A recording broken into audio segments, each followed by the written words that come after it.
እንደምን አምሽታችኋል የተከበራችሁ ተመልካቾቻችን ከሲዳማ ብሮድካስቲንግ ኮርፖሬሽን የምሽት 1 ሰዓት ዜናዎችን ይዘን ቀርበናል። ዜናዎቹን ወደ እናንተ በመምራት ጽዮን ዮናስ አብራችሁ እቆያለሁ።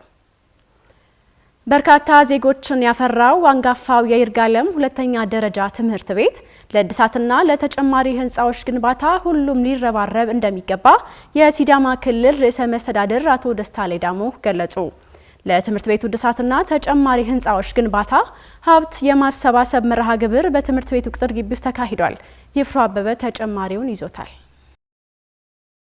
የይርጋለም ሁለተኛ ደረጃ ትምህርት ቤት ከሲዳማ የትምህርት ታሪክ ጋር ስሙ አብሮ የሚነሳ ታዋቂ ምሁራንን እና ተጽዕኖ ፈጣሪ ዜጎችን በማፍራት አንጋፋና ታሪካዊ ትምህርት ቤት መሆኑ የሚታወቅ ነው። ትምህርት ቤቱ ከተመሰረተ 55 ዓመት የሆነውና ረጅም ዓመት አገልግሎት ሲሰጥ የቆየ በመሆኑ ለመማር ማስተማር ስራ ወደማይመችበት ደረጃ ስለተሻገረ ለእድሳትና ተጨማሪ ህንጻዎችን በመገንባት ዘመኑን የሚመጥን ትምህርት ቤት ለማድረግ ያለመ የሀብት ማሰባሰቢያ መርሃ ግብር በትምህርት ቤቱ ቅጥር ግቢ ተካሂዷል። በመርሃ ግብሩ ላይ በክብር እንግድነት የተገኙት የሲዳማ ክልል ርዕሰ መስተዳድር አቶ ደስታ ሌዳሞ ስለ ይርጋለም ከተማ ጸጋና ስለ ነዋሪዎቿ መልካምነት በማንሳት በከተማዋ ስም የተመሰረተው ትምህርት ቤት የእውቀት ብርሃንን ለመፈንጠቅ ፈርቀዳጅና ፋና ወጊም በመሆኑ ትንሳኤውን ለማብሰር በተጀመረው ታሪካዊ ተግባር ሁሉም መደገፍ እንዳለበት አስገንዝበዋል። ስለ ይርጋለም አውርቶ መጨረስ የሚቻል አይመስለኝም። ይርጋለምን፣ የይርጋለም አየርን፣ የይርጋለም አፈርን፣ የይርጋለም ፍቅርን፣ የይርጋለም ታሪክን ሰው ሰምቶ የሚጨርስ አይመስለኝም። ግን በውስጡ የኖረ ሰው በደንብ ያውቀዋል። የህዝቡ ፍቅር አንተ ከየት መጣ ዘርህ ምንድነው ብሎ የማይጠይቅ ከግራ ከቀኝ ዳቡሹ የሚልና ፍቅር የሚያቅ ስለ ይርጋለም ተወርቶ ይጠገባል ብዬ አላስብም። የይርጋለም ሃይስኩል ታሪክ የጠገበ በሲዳማ ምድር በእውቀት ፈርቀዳጅ ፋና ወጊ የሆነ ሁላችንም በታሪክ ማደር ምናስታውሰው ግን ተባብረን ልናድሰው የሚገባ ታሪካዊ ትምህርት ቤት ነው። ስለዚህ የዚህ ትምህርት ቤት ለማደስ በበጎ ዓላማ ተሰባስበን እዚህ የተገኘን ሁሉ እንኳን በህይወት ኖረን በሰላም ተገናኘን ማለት ፈልጋለሁ። ታሪካዊው የይርጋለም ሁለተኛ ደረጃ ትምህርት ቤት ዘመኑን በሚመጥን ደረጃ ብቁ ሆነው የቀደመ ገናንነቱንና ባለውለታነቱን አጠናክሮ እንዲቀጥልና ለአዲስ ትውልድ የሚመጥን የእውቀት ማዕድ እንዲያቀርብ ህብረተሰቡ የጀመረውን ንቅናቄ አጠናክሮ እንዲቀጥል በማሳሰብ የክልሉ መንግስትም ከጎኑ እንደሚቆም አረጋግጠዋል። ታሪካዊ ይርጋለም ሁለተኛ ደረጃ ትምህርት ቤትን ታሪኩና ደረጃውን በሚመጥን ደረጃ በማደስ ከዚህ በፊት ያበረከታቸው ለሀገር ባለውለታነቱን አጠናክሮ እንዲቀጥል አዲሱ ትውልድ ለአዲስ ምዕራፍ በሚመጥን ደረጃ እውቀት የሚገበዩበትን በቂ ዝግጅት ያደረገ ትምህርት ቤት አድርጎ ለመስራት የሚጎሉትን ጉዳዮች ለይተን በዲዛይን የያዝን በመሆኑ ይህንንም ስራ መንግስት ብቻውን የሚወጣው ስለማይሆን የአካባቢው ማህበረሰብ አሁን እያደረገ ያለውን መልካም ንቅናቄውን አጠናክሮ በመቀጠል መንግስትም ከጎናችሁ ሆኖ የሚጎለውን በማከል ሁላችን ተባብረን ይርጋለማችንን እናድሳለን። ለዚህ ታሪካዊ ተግባር የተሰየሙ አካላት የአመራርነትንና የህዝብ አመኔታን በኃላፊነት ስሜት በመወጣት ስራው ባጠረ ጊዜ ተጠናቆ ለአገልግሎት እንዲያበቁ መልእክታቸውን በማስተላለፍ የእሳቸውም ድጋፍና ክትትል እንደማይለይ አስታውቀዋል። ይህንን ስራ የምትሰሩ አመራሮችና የልማት አስተባባሪ ኮሚቴዎችም ሰርቶ ማሳየት ድጋፍ ላደረገ ማህበረሰብ መታመን ትልቅ አደራ መሆኑን ልብ እንድትሉ ማሳሰብ ፈልጋለሁ። ማህበረሰቡ ካለውም ከሌለውም ካለው በጎ መሻት ተነስተው የሚመራውን መሪውን አምነው ያደረገውን ድጋፍ በዛ ልክ በኃላፊነት ስሜት ስራውን ባጠረ ጊዜ ሰርታችሁ በጋራም ሰርተን የነም ክትትልና ድጋፍ በማይለይ ሁኔታ ባጠረ ጊዜ አሁን ያቀድነውን በተግባር አሳይተን በጋራ ምረቃ እንደምንገኝ እምነቴ የጸና ነው። የክልሉ ምክትል ርዕሰ መስተዳድርና የትምህርት ቢሮ ኃላፊ አቶ በየነ በራሳ በበኩላቸው በቀድሞ ዘመን እውቀት ባልተስፋፋበት ፈርቀዳጅ የእውቀት ብርሃን ፈንጣቂ በመሆን ከክልሉም አልፎ ለሀገራችን አብነት የሆነውን የይርጋለም ሁለተኛ ደረጃ ትምህርት ቤት ትውልድን እየቀረጸ እንዲቀጥል ማስቻል አለብን ብለዋል። ይርጋለመቴ ሐናፋሜሁ ሮሱ ጫብቺ ቆቆወን ከጫላ ኪኪኒ ተነ ጎበራ በቀድሞው ዘመን ማለትም የእውቀት ብርሃን ባልተስፋፋበት ዘመን እዚህ ስፍራ ብርሃን ፈንጥቆ ሁሉም አካባቢ ማዳረስ የጀመረውን የይርጋለም ሁለተኛ ደረጃ ትምህርት ቤት ለክልላችን ብቻ ሳይሆን ለሁሉም የአገራችን አካባቢዎች የመጀመሪያ የእውቀት ብርሃን ፈንጣቂ ከሆኑ ትምህርት ቤቶች አንዱ የሆነው ትምህርት ቤት በማደስና በማደራጀት ለቀጣይ ረጅም ዓመታት ትውልድን እየቀረጸ እንዲቀጥል ማስቻል አለብን። አያይዞም ይህ አንጋፋ ትምህርት ቤት ለአንዱ እናት ለሌላው ደግሞ አያትና ቅድመ አያት ስለሆነና ዛሬ ደክም ያለው ብሎ ስለተጣራ ባለሀብቱና መላው ህብረተሰብ ለክልሉ የትምህርት ታድሶ ያሳየውን ብርቱ ንቅናቄ ከደገመና አመራሩም የበኩሉን ድርሻ ከተወጣ እንደሚቻል ገልጸዋል። ኮነ ሮሲሚኔ ያዳንዲናሁ ሚቶ አማ ሮሲሚኔቲ ሚቶ አሃሆ ሮሲሚኔቲ ሚቶና ሚቴቴ አቡሪዮ ሮሲሚኔቲ ይነ ካኔንቲኒ ጮራ ዳንዲናይ ኮይኖቲና ወለባኖቲ ኢላማ ይህ ትምህርት ቤት ለአንዱ እናት ለሌላው ደግሞ አያትና ቅድመ አያት ስለሆነና እዚህም ሆነ ሌላ አካባቢ ያለው ትውልድ በእንዲህ አይነት ትምህርት ቤት አልፎ ነው ዛሬ የደረሱበት ሊደርሱ የቻሉት። ይህ አንጋፋ ትምህርት ቤት ዛሬ ደክም ያለውና አድሱኝ ብሎ ስለጠራ ባለሀብቱም ሆነ መላው ህብረተሰብ ባለፈው ለክልሉ ትምህርት ታድሰው ያሳየውን ብርቱ ንቅናቄ አሁን ደግሞ ከደገማችሁ እንዲሁም የአመራሩ አባላት የበኩሉን ድርሻ ከተወጣ የተባለውን ማድረግና መስራት እንችላለን። በእቅዱ የተቀመጠውንም እናሳካለን። የማዕከላዊ ሲዳማ ዞን ዋና አስተዳዳሪ አቶ መንግስቱ በቀለ የትምህርት ቤቱ እድሳትና አዲስ ግንባታ የህብረተሰቡ የረጅም ጊዜ ጥያቄ እንደነበረና ተግባራዊ ምላሽ ያገኘበት ታሪካዊ ዕለት መሆኑን በመግለጽ ለዚህ የሚያስፈልገው ሀብት ትልቅ ቢሆንም ከተባበርን እናሳካለን ብለዋል። እቅዱ በርግጥ በጣም ሰፊ ሪሶርስ ነው የሚጠይቀው። ከ400 ሚሊዮን በላይ ሀብት ይፈልጋል። ከተባበርን እንችላለን፣ እናሳካለን የሚል እምነት አለኝ። በተያያዘ ዜና የይርጋለም ሁለተኛ ደረጃ ትምህርት ቤት ሙሉ እድሳት ለማድረግና ተጨማሪ ህንፃዎችን ለመገንባት በተካሄደው የአንድ ቀን የገቢ ማሰባሰቢያ መርሃ ግብር ከእቅዱ ከ50 በመቶ በላይ ማሳካት መቻሉን የይርጋለም ከተማ አስተዳደር አስታውቋል። ይፍሩ አበበ የከተማው አስተዳደር ከንቲባ ኢንጂነር እምባቆም ጴጥሮስ ከኤስቢሲ ጋር ቆይታ ባደረጉበት ወቅት እንደተናገሩት እንደ አይነት ጥረት ከዚህ በፊት የተደረገ ቢሆንም እንዳሁኑ ስኬታማ ካለመሆኑ ሌላ በዚህኛው መርሃ ግብር ሁሉም በመረባረቡ ለግንባታውና ለእድሳቱ ያስፈልጋል ተብሎ ከታቀደው በጀት በአንድ ቀን ብቻ ከግማሽ በላይ ማሳካት ተችሏል። ሰዓቱና ጊዜው በመድረሱ ሊሳካ ችሏል ብዬ መውሰስ ይችላል። መሪቅት ተዘጋጅቶ ብዙ ሰው አስተባብረን ባደረግነው በአጭር ጊዜ ውስጥ ያደረግነው ነው ሁሉ እዚሁ ልክ ከእቅዳችን ከ50% በላይ ገቢ ማሰባሰብ ችለናል። ቅድም እንዳነሳው አጠቃላይ የማሳደስና መልሶ ግንባታ ስራዎች ከ400 ሚሊዮን ብር በላይ ይፈጃል ብለን በዲዛይኑ ማየት ተችሏል።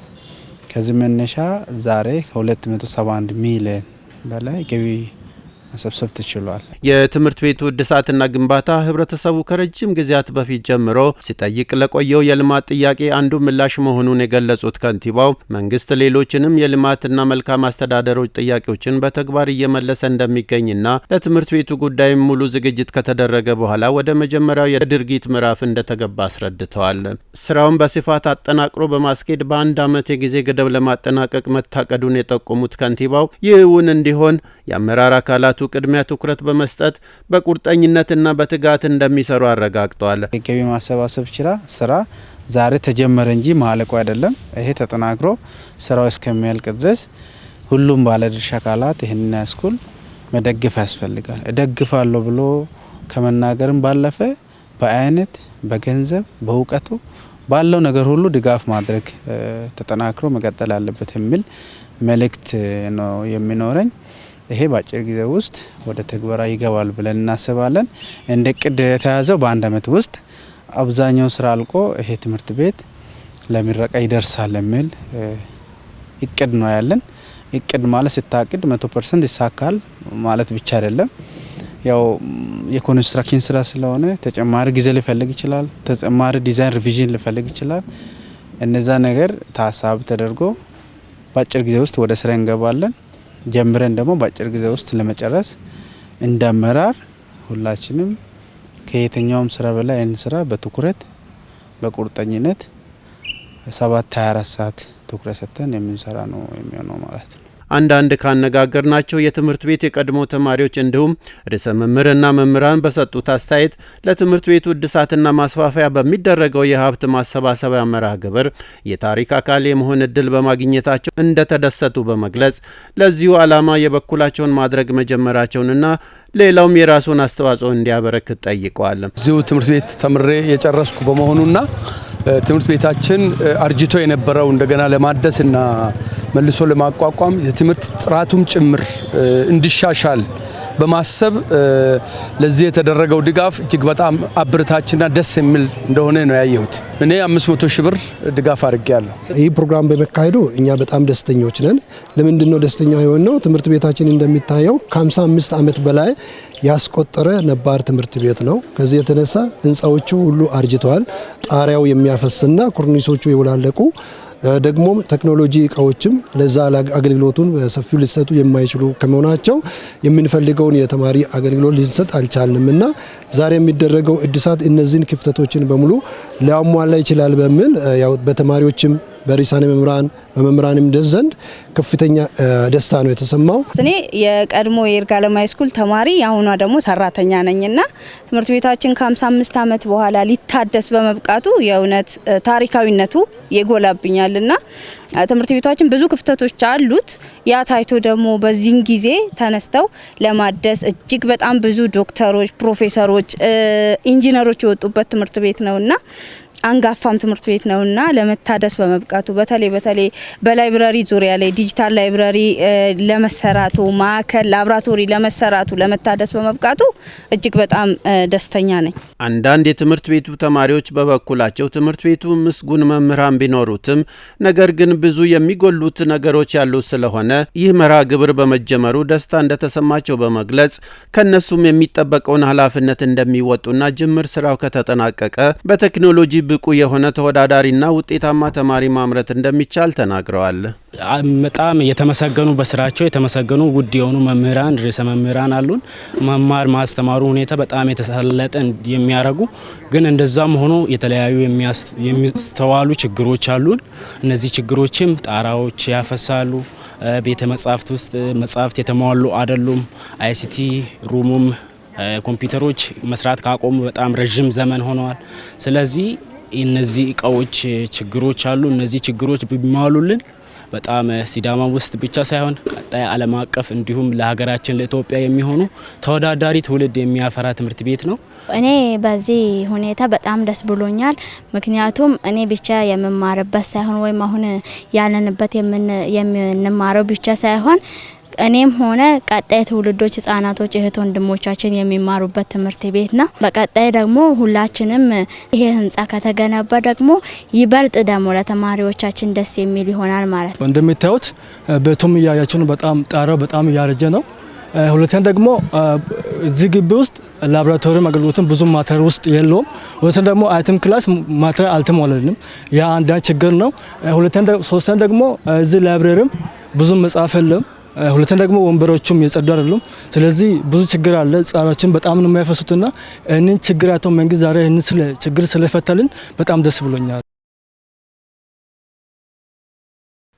የኢትዮጵያ ሆስፒታሎች ጥምረት ለጥራት መርሃ ግብር የሆስፒታሎችን ትስስር በማጠናከር የተገልጋዮችን እርካታ ማሳደግ እያስቻለ መሆኑን የጤና ሚኒስትር ዶክተር መቅደስ ዳባ ገለጹ። አራተኛው ዙር የኢትዮጵያ ሆስፒታሎች ጥምረት ለጥራት የሽልማት ስነ ስርዓት እንደዚሁም የአምስተኛ ዙር የሆስፒታሎች ጥምረት የትኩረት አቅጣጫ ማስታወቂያና ማስጀመሪያ መርሃ ግብር ተካሂዷል። ቆንጅት አየለ ተጨማሪ አላት። በዚህ ወቅት የጤና ሚኒስትር ዶክተር መቅደስ ዳባ እንዳሉት መንግስት የጤና ዘርፉን ጥራት ያለው ፍትሃዊና ተደራሽ ለማድረግ ሲሰራ ቆይቷል። በተለይ ከኮቪድ-19 ወረርሽኝ በኋላ የድንገተኛ ሕክምናና ጽኑ ህሙማን ሕክምና ላይ መሻሻል መምጣቱን ገልጸው የግል ጤና ተቋማት ቁጥር በ3 እጥፍ ማደጉንም ተናግረዋል። ለ70 ዓመታት ያህል በአንድ አምራች ሲቀርብ የነበረው የኦክሲጂን ምርት በኮቪድ ወቅት 3 እንደነበረ ጠቅሰው አሁን ላይ 64 የኦክሲጂን ፕላንት መኖሩን ገልጸዋል። የሀገር ውስጥ የመድኃኒት አቅራቢዎች ቁጥር ማደጉንና የሕክምና ግብዓት መድኃኒት ስርጭትም መሻሻል እያሳየ መሆኑን አስረድተዋል። ከ5000 በላይ የጤና ተቋማት ውል ወደ ተገባለት የመድኃኒት አቅርቦት ስርዓት መግባታቸውን ጠቅሰው የእናቶችና የህጻናት ሞትም እየቀነሰ መምጣቱን አስታውቀዋል። የኢትዮጵያ ሆስፒታሎች ጥምረት ለጥራት መርሃ ግብር በጤና ተቋማት መካከል ያለውን የእርስ በርስ ትብብር ማጠናከር እያስቻለ መሆኑን ጠቅሰው የተገልጋይ እርካታ አሁን ላይ 85 በመቶ ደርሷል ብለዋል። አራተኛው ዙር መርሃ ግብር በመረጃ ላይ የተደገፈ የህክምና አገልግሎት ላይ ያተኮረ እንደነበር አስታውሰው ከዚህ ቀደም ሲተገበሩ የነበሩት አራቱም ዙሮች ክፍተቶችን ማሟላት ላይ ያተኮረ እንደነበርም አንስተዋል። አምስተኛው ዙር የተሟላ ህክምና አገልግሎትን የተጀመሩ ማሻሻያዎችን በማጠናከር ለሰው ኃይል ልማት ትኩረት በመስጠት የሚተገበር መሆኑንም ጠቁመዋል። የጤና ሚኒስትር ዴኤታ ዶክተር ደረጀ ዱጉማ በበኩላቸው ለጤናው ዘርፍ ከተሰጡ ተልዕኮዎች መካከል አንዱ ጥራት ያለው አገልግሎት በፍትሃዊነት ማዳረስ መሆኑን አንስተው ለዚህም ሲሰራ መቆየቱን ተናግረዋል። የኢትዮጵያ ሆስፒታሎች ጥምረት ለጥራት መርሃ ግብር በሆስፒታሎች መካከል ጤናማ ውድድር እንዲኖር በማድረግ የአገልግሎት መሻሻል እንዲመጣ እያስቻለ ነው ብለዋል። ዘገባው የኢትዮጵያ ዜና አገልግሎት ነው። ባንግላዴሽ ከኢትዮጵያ ጋር ያላትን የንግድና የኢንቨስትመንት ትብብር ለማጎልበት ቁርጠኛ መሆኗን በኢትዮጵያ የባንግላዴሽ አምባሳደር ሲትዋት ናይም ገለጹ። አምባሳደሩ የሁለቱ ሀገራት ግንኙነት በጣም ጥሩ በሚባል ደረጃ ላይ እንደሚገኝም ተናግረዋል። ማራማዊት ብጻተ የኢትዮጵያና የባንግላዴሽ ዲፕሎማሲያዊ ግንኙነት በተለይም ባንግላዴሽ እንደ አውሮፓውያኑ አቆጣጠር በ2016 በኢትዮጵያ ኤምባሲ ከከፈተችበት ጊዜ አንስቶ ግንኙነቱ እየተጠናከረ መምጣቱን አመልክተዋል። ሁለቱ ሀገራት የኢኮኖሚ ትብብራቸውን ለማሳደግ የጋራ የፖለቲካ ቁርጠኝነት እንዳላቸውም አንስተዋል።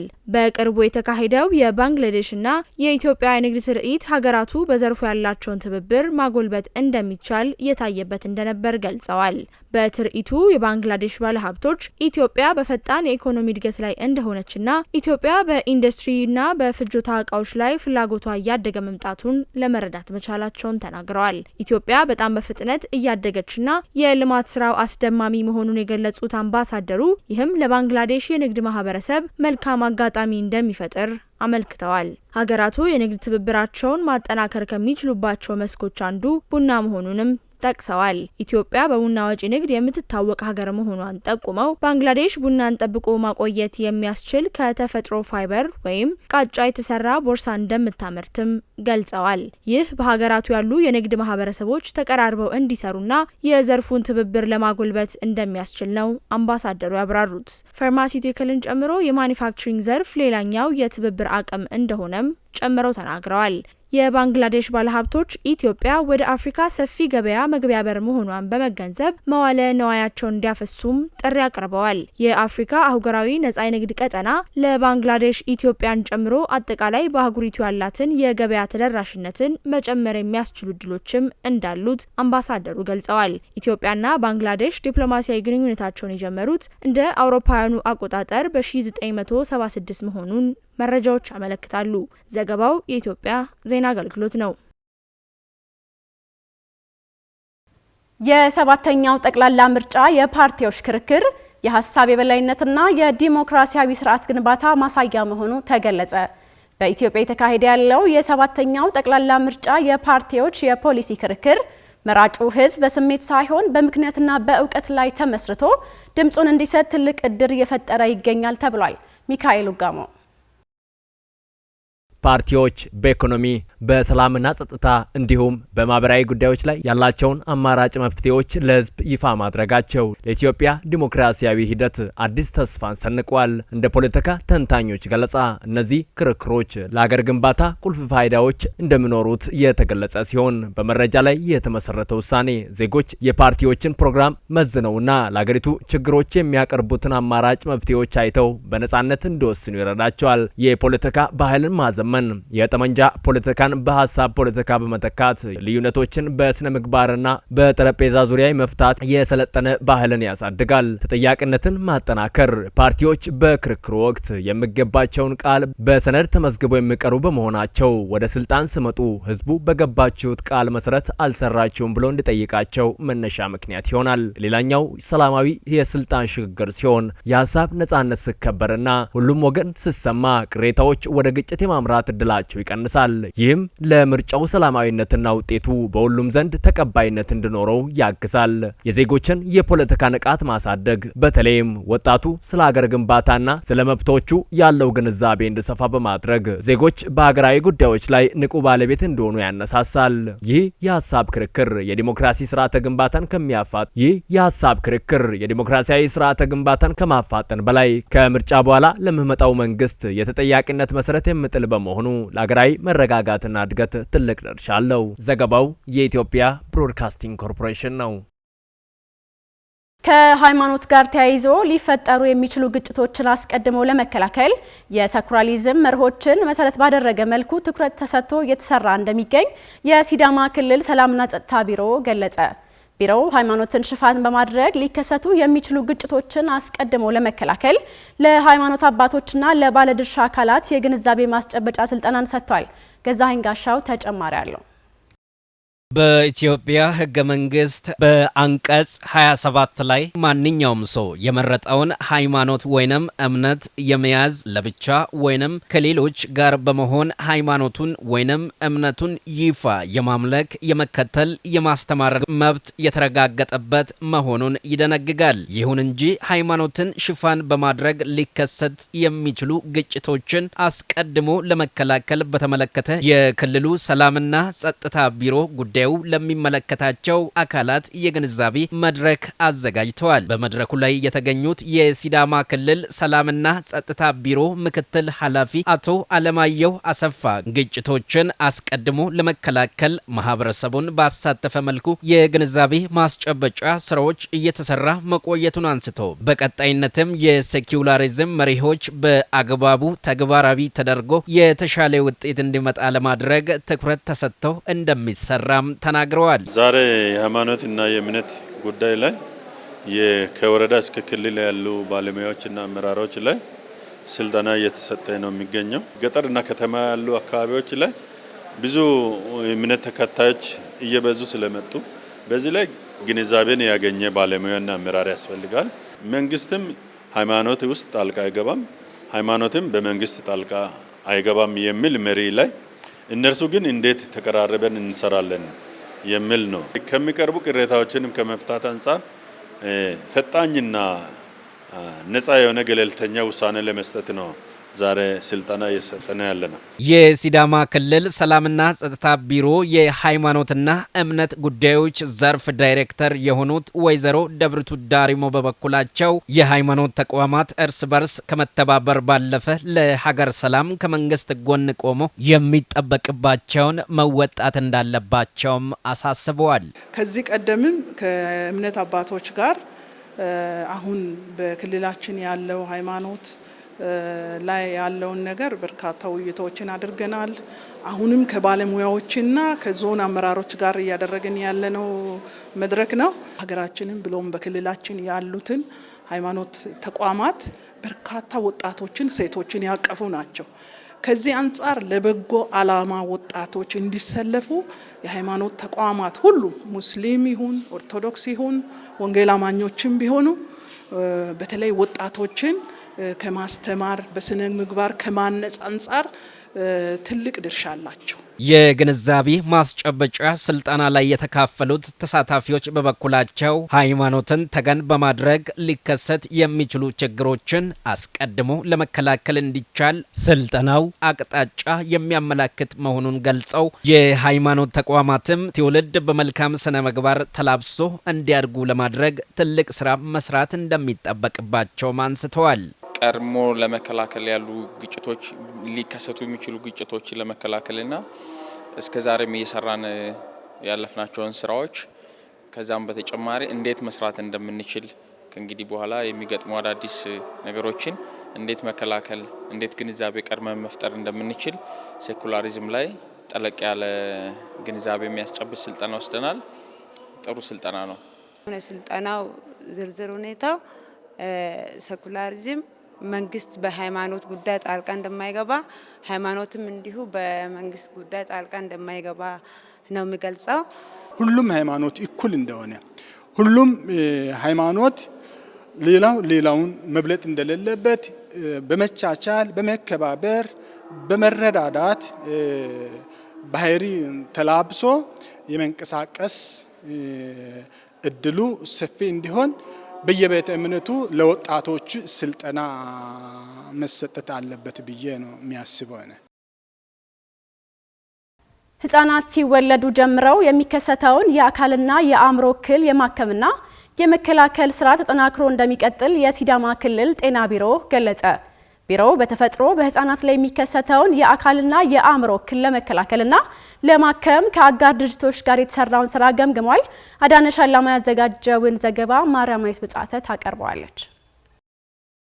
ልጆች ሲወለዱ ጀምሮ የሚከሰት የአካልና የአእምሮ እክል ማለት ልጅ ከተወለደ ጊዜ ጀምሮ ወይም በቀጣይ የህፃናት እድገት ዘመን በሰውነቱ አካል ወይም በአእምሮ እድገት ላይ የሚፈጠር ችግር ማለት ነው። ይህ ችግር ህፃኑ በእናቱ ማህፀን ውስጥ በሚያድግበት ጊዜ ይፈጠራል። ችግሩ ልጁ እንደ ሌሎች ልጆች መንቀሳቀስ፣ መማር፣ መናገር ወይም መረዳት እንዳይችል ሊያደርግ ይችላል። ይህንን ችግር ለመቅረፍ በሲዳማ ክልል ከአጋር አካላት ጋር የተሰራው ስራ ተገምግሟል። በሲዳማ ክልል ጤና ቢሮ ምክትል ኃላፊ አቶ ሙንጣሻ ብርሃኑ ከዚህ ቀደም ከተወለዱ ጀምሮ የአካልና የአእምሮ እክል ላለባቸው ልጆች በጤና አቅርቦት ላይ ክፍተት መኖሩን ጠቅሰው ከአጋር ድርጅቶች ጋር በተሰራው ስራ በርካታ ዜጎች ተጠቃሚ መሆናቸውን ገልጸዋል። የኦፕሬሽናል ስማይል ካንትሪ ዳይሬክተር ዶክተር መብራቱ በጅጋ ልጆች ሲወለዱ ጀምሮ የሚከሰተውን የአካልና የአእምሮ እክል ለመከላከልና ለማከም በሀገር አቀፍ ደረጃ ሰፊ እንቅስቃሴ እየተደረገ መሆኑን ገልጸው በሲዳማ ክልል ችግሩን ለመከላከል አስፈላጊውን የጤና ቁሳቁስ በማሟላት ለዘርፉ ባለሙያዎች ስልጠና መሰጠቱን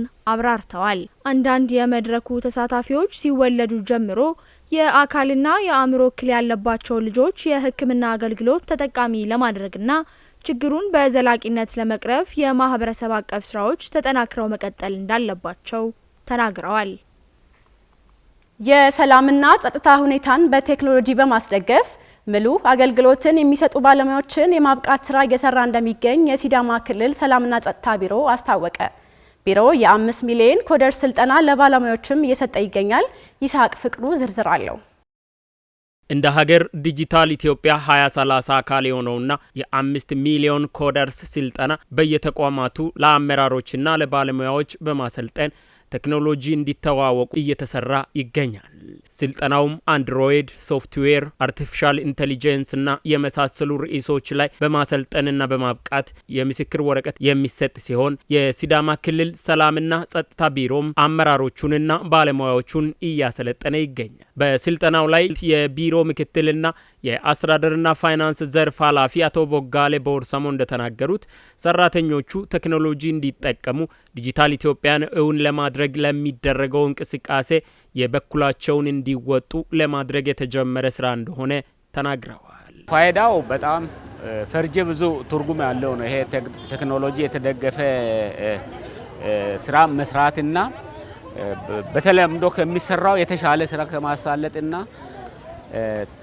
ተቋማችን በተለይ በቴክኖሎጂ ተደግፎ ሰላምና ጸጥታ ከጫፍ እስከ ጫፍ በክልላችንም በሀገራችን ለሚሆነው ሰላምና ጸጥታ ሴኩርድ ከማድረግ አንጻር ተልዕኮ በጣም የተሻለና ጥሩ እይታ ይኖራል ብዬ አስባለሁ። ዓለም በቴክኖሎጂ የተመራ በመሆኑ የ5 ሚሊዮን ኮደርስ ስልጠና አማራጭ የለሽ ነው ያሉት ምክትል ኃላፊው ለቢሮው የተሰጠ ተግባርና ኃላፊነት በተለይም የሰላምና ጸጥታ ሁኔታን በቴክኖሎጂ በማስደገፍ ለሚሰሩ አመራሮችና ባለሙያዎች ግንዛቤ ለማስጨበጥ ታስቦ የተዘጋጀ ነውን መልካም ውጤት የሚጠበቅበት ስልጠና እንደሆነም ተናግረዋል። 90 ሰራተኛ ነበረ። ከዛ ውስጥ 65 ሰራተኛ ተሳትፈዋል። ይሄ ስልጠና ለ2 ቀን ታሳቢ አድርገን ነበር ያስጀመርነውና ስልጠናው ውጤታማ ሆናል ብለን ተስፋ እናደርጋለን። ስልጠናው ላይ የተሳተፉ ባለሙያዎችና አመራሮችም ለጸጥታ መረጃ ልውጥም ይሁን በሌሎች ዘርፎች ላይ የተለያዩ የቴክኖሎጂ ውጤቶችን ሲጠቀሙ መቆየታቸውን ተናግረው ነገር ግን አጠቃቀማቸው በሚፈለገው ልክና ደረጃ እንዳልሆነና እንደዚህ አይነት ስልጠናዎች አቅማቸውን ከመገንባት አኳያ ከፍተኛ ጠቀሜታ እንዳላቸውም ተናግረዋል። ከዓለም ጋር የምንገናኘው በቴክኖሎጂ ነው። ከኛ ቢሮ ስራ አንጻርም ዜጎች በሰላም ወጥቶ በሰላም እንዲገቡ በቴክኖሎጂ ባለንበት ሆነን ክትትል ለማድረግ የትኛውም አደጋ ለማህበረሰባችንም በድንበር አካባቢ የሚከሰቱ ችግሮችንም ለመቆጣጠርና ለመከታተል ባለንበት ሆነን በቴክኖሎጂ ተጠቅመን ክትትል ለማድረግ እጅግ ይጠቅመናል ማለት ነው። እኛ በቴክኖሎጂ ተደግፈን ነው የምንሰራው። ከዚህ በፊትም ፌስቡክን፣ ቴሌግራምን እና ዋትስአፕን ለዛ ለኛ ደጋፊ ይሆነናል፣ ድጋፍ ይሰጠናል። ከጊዜ አንጻር ምላሽ ቢሰጥም ምላሹ ዘግይቶ የሚደርስ ከሆነ አደጋ ላይ ስለሚጥል እነዚህ ቴክኖሎጂ መጠቀም በጊዜ ሁኔታ በስታንዳርዱ መሰረት ለመስራት ጠቀሜታው የጎላ ነው ብዬ አስባለሁ። ባለፉት 50 ዓመታት የህብረተሰቡን ችግር የሚፈቱ በርካታ ሺህ ጥናትና ምርምሮችን ማድረጉን የሐዋሳ ዩኒቨርሲቲ ገለጸ። በዩኒቨርሲቲው በስነ ምግብና በተያያዥ ጉዳዮች ላይ የተደረገው ጥናት ይፋ ተደርጎ ውይይት ተደርጎበታል።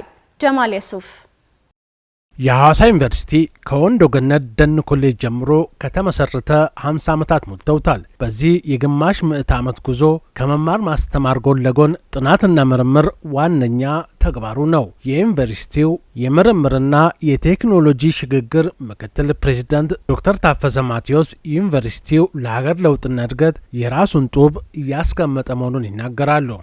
አንጋፋው ሐዋሳ ዩኒቨርሲቲ 50 ዓመት ሞላው። በዚህ ዓመት ባለፉት 50 ዓመታት ለአካባቢው ህብረተሰብ እድገት፣ ለክልሉ፣ ለአገራዊው፣ ለአህጉራዊው እንደዚሁም ለዓለማችን እድገት ትልቅ አስተዋጽኦ አድርጓል፣ በማድረግ ላይ ይገኛል።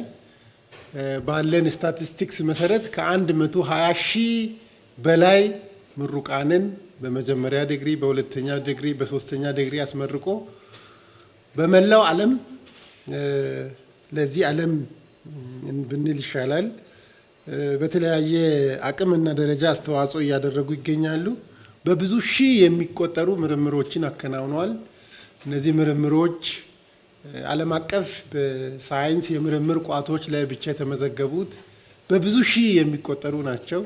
በሐዋሳ ዩኒቨርሲቲ በሀገር አቀፍ ደረጃ በስነ ምግብ ዙሪያ ጥናት ተደርጎ ውጤቱን ይፋ በማድረግ ውይይት ተደርጓል። ጥናቱ በስነ ምግብና በምግብ ንጥረ ነገሮች ይዘትና የተሟላ የስነ ምግብ ስርዓት ባለመኖሩ ሳቢያ እየመጣ ያለውን ጉዳት በዝርዝር ተመልክተዋል። ዶክተር ብሩክ ብርሃኑ በሐዋሳ ዩኒቨርሲቲ የምግብ ሳይንስና ቴክኖሎጂ ኮሌጅ መምህርና ተመራማሪ ሲሆኑ በዚህ ጥናት ላይ ከተሳተፉ ተመራማሪዎች መካከል አንዱ ናቸው። አሁን ላይ በዓለም ዙሪያ ከፍተኛ የምግብ እጥረት በተለይም በድሃና በታዳጊ ሀገራት መኖሩን በማንሳት የተመጣጠነ ምግብ አቅርቦት ደግሞ ይበልጥ የከፋ ነው ይላሉ።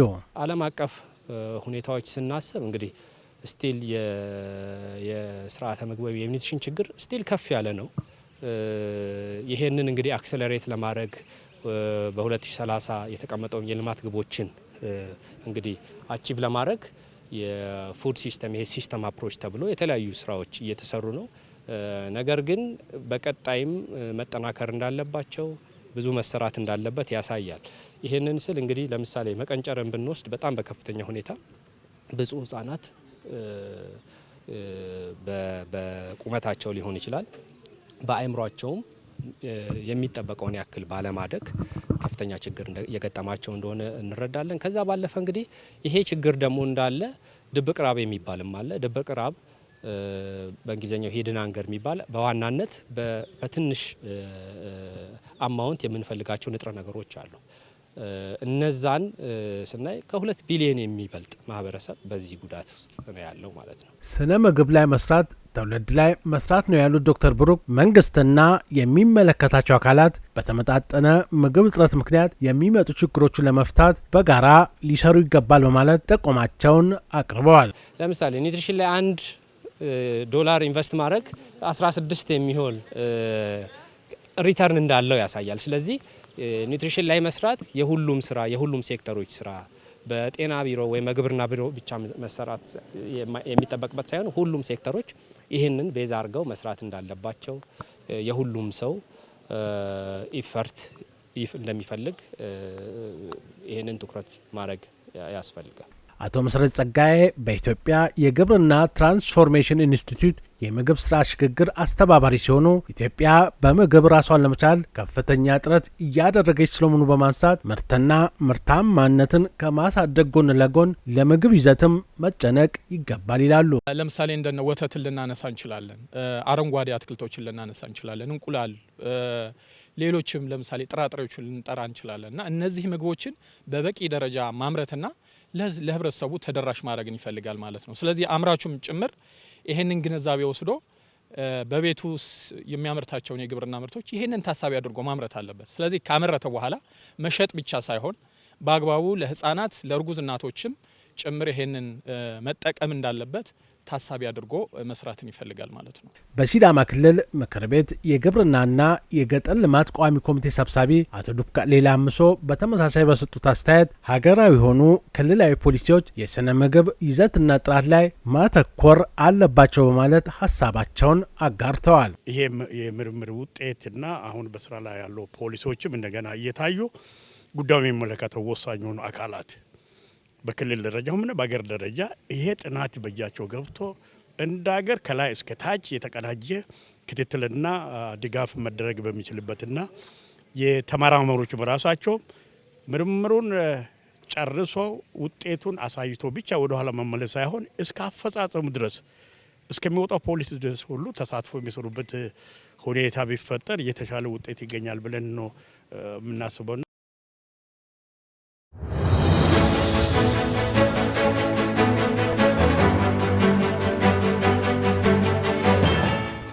ወደ ውጭ ዘገባዎቻችን ስናልፍ አሜሪካ ቀጣዩን የኢራን መሪ የመምረጥ ሂደት ውስጥ መሳተፍ እንዳለባት ፕሬዝዳንት ዶናልድ ትራምፕ ተናገሩ። የኢራን ቀጣይ መሪ ይሆናል ተብሎ የሚጠበቁት የአያቶላህ ኻሜኒ ልጅ ወደ ስልጣን እንዲመጡ እንደማይፈልጉም ጨምረው ተናግረዋል። ሙሉ ቀጠራ ተጨማሪውን ይዘዋለች። ፕሬዝዳንት ዶናልድ ትራምፕ በአሜሪካና እስራኤል ጥቃት አያቶላ አሊ ኻሜኒ የተገደሉባት ኢራን በቀጣይ ማንን በጠቅላይ መሪ ትመርጣለች የሚለው ላይ መሳተፍ እንዳለባቸው ለመገናኛ ብዙሃን ተናግረዋል። ፕሬዝዳንቱ ባለፈው ታህሳስ ላይ ወደ ቬንዙዌላ ገብተው ፕሬዝዳንት ኒኮላስ ማዱሮን ከያዙ በኋላ እንዳደረጉት ሁሉ የኢራንን ቀጣይ መሪ የመምረጥ ሂደት ላይ ራሳቸውን ማሳተፍ እንደሚፈልጉ መናገራቸው ተዘግቧል። ባለፈው ቅዳሜ ሌሊት ጠቅላይ መሪ አያቶላህ አሊ ኻሜኒ መገደላቸው ከተረጋገጠ በኋላ ቀጣዩ መሪ ማን ይሆናል የሚለው ሲያነጋግር መቆየቱ ሲገለጽ፣ ቀድሞ መሪ የቀብር ስነ ስርዓት ከተፈጸመ በኋላ ቀጣዩ መሪ እንደሚመረጥ ተነግሯል። ስልጣኑን እንደሚረከቡ ከሚጠበቁት መካከል ስማቸው ተደጋግሞ እየተነሳ ያሉት የቀድሞ አያቶላ ልጅ ሙጅታባ ኻሜኒ ሲሆኑ የጠቅላይ መሪነቱን ስልጣን እንዲቆናጠጡ እንደማይፈልጉ ትራምፕ ተናግረዋል። የአያቶላ ኻሜኒን ፖሊሲዎች የሚያስቀጥል አዲስ መሪ እንደማይፈልጉ የገለጹት ፕሬዝደንቱ ይህ አይነት ሰው ወደ ስልጣኑ የሚመጣ ከሆነ በ5 ዓመት ውስጥ አሜሪካ ተመልሳ ወደ ጦርነት እንድትገባ እንደሚያስገድዳት ጠቅሰዋል። ትራምፕ ከሮይተርስ ጋር በነበራቸው ቆይታም በተመሳሳይ በየ5 ዓመቱ ደጋግመን ይህንን ጦርነት እንዳናደርግ ኢራንን ወደፊት የሚመራ ሰው በመምረጥ ሂደት ውስጥ መሳተፍ እንፈልጋለን፣ ለህዝብና ለሀገሪቱ ታላቅ የሚሆን ሰውን እንፈልጋለን ብሏል። የቀድሞ ጠቅላይ መሪ አያቶላ ኻሜኒን ለመተካት ቀዳሚ እጩነት ሆነው የመጡት ልጃቸው ሙጅታባ ቀጣይ መሪ የመሆን እድላቸው አነስተኛ ነው የሚል እምነት እንዳላቸው አስረድተዋል። ይህ በእንዲህ እንዳለ የእስራኤል ጦር በኢራን ላይ የሚካሄድ ዘመቻ ወደ ቀጣይ ምዕራፍ እየተሸጋገረ መሆኑንና የቴህራን አገዛዝና ወታደራዊ አቅምን ከዚህ የበለጠ የመበታተን እርምጃውን እንደሚገፋበት ገልጿል። የእስራኤል ጦር ዋና አዛዥ ሌተናንት ጀነራል ኢያል ዛሚር ባወጡት መግለጫ የአየር የበላይነትን ያረጋገጠበትንና የባለስቲክ ሚሳኤል መሰረታቸውን ያዳከመበትን ድንገተኛ የጥቃት ምዕራፍ ካጠናቀቀ በኋላ አሁን ወደ ቀጣዩ የዘመቻ ምዕራፍ እየተሸጋገርን ነው ሲሉ እቅዳቸውን አስታውቀዋል። ወታደራዊ አዛዡ የሊባኖስን ጉዳይ ባነሱት በዚህ መግለጫ ሂዝቦላህ ጦርነቱን መቀላቀሉ ስትራቴጂካዊ ስህተት እንደሆነ ገልጸው እስራኤል በጦርነት ግንባርም ሆነ ሊባኖስ ውስጥ በጥልቅ በመግባት በኃይል እያጠቃች መሆኑን ተናግረዋል። በተያያዘም የእስራኤል ጦር ከኢራን የተወነጨፈ ሚሳኤል ወደ ሀገሪቱ እየተምዘገዘገ መሆኑን ከገለጸ በኋላ ቴልአቪቭ ውስጥ የፍንዳታ ድምጽ መሰማቱን ዘግቧል። የኢራን እስላማዊ ሪፐብሊክ ዘብ በመሃል ቴልአቪቭ የሚገኙ ስፍራዎችን ኢላማ በማድረግ አዲስ ዙር የሚሳኤልና የድሮን ጥቃት ዘመቻ መክፈቱን ገልጿል። ዘገባው እንደሚያመለክተው አብዮታዊ ዘቡ ኦፕሬሽን ትሩ ፕሮሚስ ፎር ሲል የጠራው ዘመቻ አካል የሆኑ የሄይባር ሚሳኤሎችን ወደ ቴልአቪቭ ማስወንጨፉን ገልጿል። የእስራኤል ጦር በበኩሉ ከኢራን የተተኮሱ ሚሳኤሎች ወደ ሀገሪቱ እየመጡ መሆኑን እንደለየና ለማክሸፍ እየሰራ መሆኑን አስታውቆ ነበር። የጥቃቱ ስጋት ባለባቸው ስፍራዎች ወደሚገኙ ነዋሪዎች የቅድመ ማስጠንቀቂያ መመሪያ በስልክ እንደተላከም አክሏል። ወደ እስራኤል በተወነጨፉ ሚሳኤሎች ምክንያት የደረሰ ጉዳት አለመመዝገቡን የሀገሪቱ አደጋ ጊዜ አገልግሎት አስታውቋል።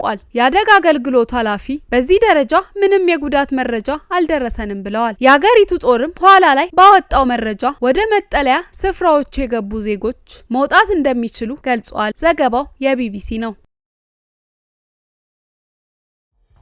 የተከበራችሁ ተመልካቾቻችን ከሲዳማ ብሮድካስቲንግ ኮርፖሬሽን ለምሽት 1 ሰዓት ያዝናቸው ዜናዎች እነዚህን ይመስላሉ። ዜናዎቹን ወደ እናንተ በመምራት ጽዮን ዮናስ አብሬያችሁ ነበርኩኝ።